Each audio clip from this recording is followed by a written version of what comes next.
وہ میرے ذہن میں آ گئی کہ کیسے حضرت ابراہیم علیہ السلام نے جبریل کو اپنا سب کچھ دے دیا۔ یہ قرآن پڑھ رہے تھے، وہ سارا منظر ذہن میں چل رہا تھا۔ پھر مجھے سمجھ میں آیا نہیں، ایسے نہیں، ایسے اللہ کا قرآن سن کے حضرت جبریل کو سب کچھ انہوں نے اپنا دے دیا۔ پہلے ایک ریوڑ دیا، پھر دوسرا دیا، پھر تیسرا دیا، اور پھر کہا کہ یہ ذکر سناتے چلے جائیں، ان کے لیے آپ کو چرواہے کی بھی ضرورت ہوگی، میں خدمت کے لیے حاضر ہوں۔ یہ اتنے خوبصورت انداز میں قرآن پڑھ رہے تھے، ماشاءاللہ۔ اللہ اور عزت برکت عطا فرمائے، اللہ آپ کے سوز و آواز میں مزید برکت عطا فرمائے،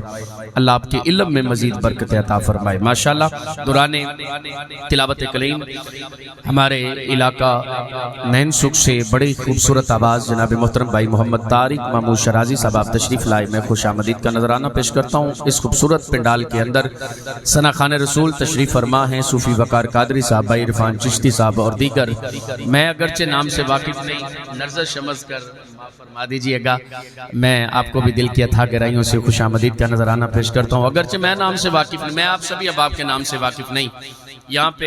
تھوڑا سا آگے میری دکان ہے، یہاں پہ میں سارا دن کام کرتا ہوں، لیکن شکلوں سے صورتوں سے آشناس ہوں۔ کچھ بھٹا صاحب میرے برادر اصغر، ان کے والد گرامی ہمارے لیے عزت و تعریف کے لائق جناب محترم محمد بھٹا صاحب، اللہ ان کی یہ کاوش، یہ کوشش و کاوش اپنی بارگاہ میں قبول فرمائے۔ میں ان کو مبارکباد پیش کرتا ہوں۔ مالک کائنات ان کا یہ خوبصورت ذکر پاک کی محفل کو سجانا، ان کے گھر والوں نے، ان کے بیٹوں نے کوشش و کاوش کی، جس نے بھی کوشش کی، میں سبھی کے نام سے نہیں واقف۔ آپ جتنے مہمان تشریف لائے ہیں، نعرہ تکبیر، نعرہ رسالت، علامہ صاحب آگے تشریف لائے ہیں، ہمارے مسلک کے بڑے خوبصورت عالم دین محترم المقام عزت امام خطیب اہل سنت، خطیب الاسلام، خطیب ذیشان حضرت علامہ مولانا قاری محمد شہباز احمد سیالوی صاحب آپ تشریف لائے ہیں۔ دل کی اتھا گہرائیوں سے خوش آمدید پیش کرتا ہوں۔ اہلا وسہلا مرحبا حضرت علامہ قاری محمد شہباز احمد سیالوی صاحب۔ ان کو میں اکثر جب بھی کہیں محفل میں ملاقات ہو، ان کا خطاب ہو، تو وہاں پہ میں ایک جملہ اکثر ان کے بارے میں کہا کرتا ہوں کہ اڈے کئی شہباز پرواز کرن، پر کوئی عرش تے جا نہیں سکیا، محبوب بنا کوئی خالق دا دیدار بھی پا نہیں سکیا، آئے ہیں جگ تے شاہ زور بڑے، پر کوئی چن کول بلا نہیں سکیا، میرے نبی دی مثل تے چھڑے اسد کوئی سایہ بھی کھا نہیں سکیا،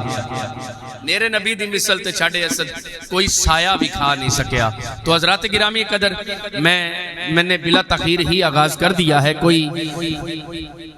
وقت نہیں آپ کا زیادہ تر ضائع کروں گا، میں کوشش کروں گا جتنی دیر بھی چند منٹ میں حاضری پیش کروں۔ میں ثنا خان رسول کو جلدی سے 2-3 ثنا خان میں آپ کی سماعتوں کے نظر کرتے ہوئے، ان کے بعد مجھے حکم ہو چکا ہے، میرے مسلک کے بڑے خوبصورت عالم دین استاذ الاساتذہ حضرت علامہ مولانا قاری محمد اشرف شاکر سیالوی صاحب، آپ نے مجھے حکم کر دیا ہے، میرا وقت تھا ان کے ساتھ 12 بجے سے، آپ کا بھی وہاں پہ ٹائم ہے شادرہ، تو انہوں نے مجھے حکم کیا ہے، میں انشاءاللہ تھوڑی دیر میں ان کے حکم کے پیش نظر یہاں سے اجازت لے کے، نقابت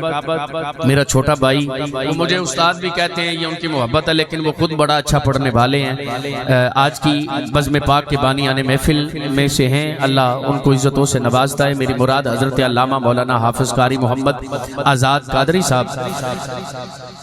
وہ بڑا خود اچھا پڑھنے والے ہیں، انشاءاللہ وہ پھر آپ کو آگے لے کے چلیں گے، اور قبلہ علامہ صاحب کا خطاب ہوگا، اور آج کی خوبصورت بزم پاک میں خصوصی خطاب محترم المقام عزت امام خطیب الاسلام، خطیب ذیشان حضرت علامہ مولانا مفتی محمد ظفر سلطانی صاحب، آپ بھی انشاءاللہ تھوڑی دیر میں تشریف لے آئیں گے۔ علامہ صاحب تشریف لا چکے ہیں، انشاءاللہ جس طرح حکم ہوگا پھر 2-3 ثنا خان کے بعد آپ کی حاضری ہوگی، آپ اپنے آسان انداز میں خطاب فرمائیں گے۔ آپ ایک نعرہ بلند کریں، میں 2-3 اشعار پیش کرتے ہوئے